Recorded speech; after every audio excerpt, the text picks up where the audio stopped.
Reprenons à présent notre série sur la longue marche de l'armée rouge. En janvier 1935, l'armée rouge est arrivée à Zuni, dans la province du Guizhou.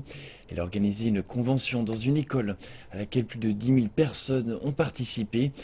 Les élèves et professeurs ont répondu aux principes de l'armée rouge et rejoint la révolution.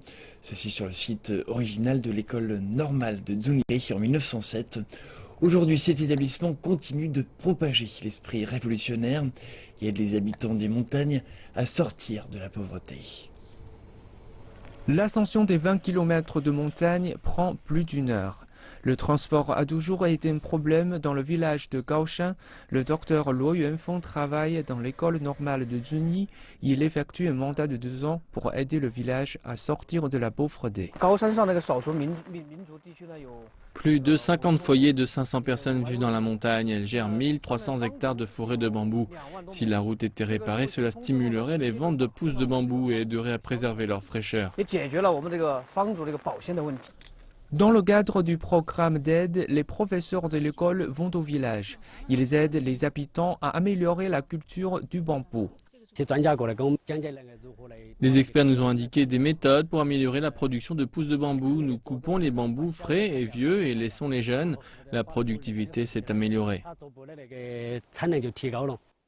Le village dispose également de 40 hectares de champs de tabac. Depuis des décennies, le tabac est cultivé de manière traditionnelle. Les producteurs de tabac mettent de l'engrais sur un côté de l'arête. Les feuilles d'un des côtés poussent mieux que celles de l'autre. Les feuilles de tabac poussent donc de manière inégale. On leur a donc conseillé de mettre de l'engrais partout. L'enseignement est arrivé dans le village dans les années 60, mais la qualité de l'éducation n'est pas toujours à la hauteur. Cette école primaire compte une cinquantaine d'élèves des villages environnants. Ces 5 dernières décennies, elle n'avait qu'un seul enseignant à plein temps. Et seuls 3 élèves ont été admis à l'université depuis sa création. Les étudiants de l'école normale de Zunyi sont venus apporter leur aide. Ils font ça à chaque vacances depuis 2015.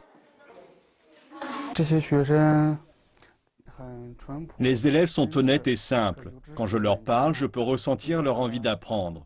Je pense que je dois partager avec eux le maximum de connaissances.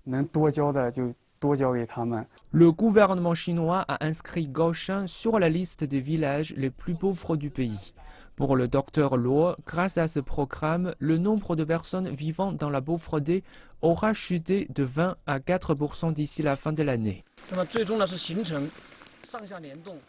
Nous avons finalisé le programme de croissance du village. Il prend en compte les ressources naturelles, les montagnes et les rivières afin d'en faire un parc forestier national et de stimuler le tourisme rural. L'école a aidé à mobiliser 20 millions de yuans pour réparer la route. La mécanique du progrès est donc en marche.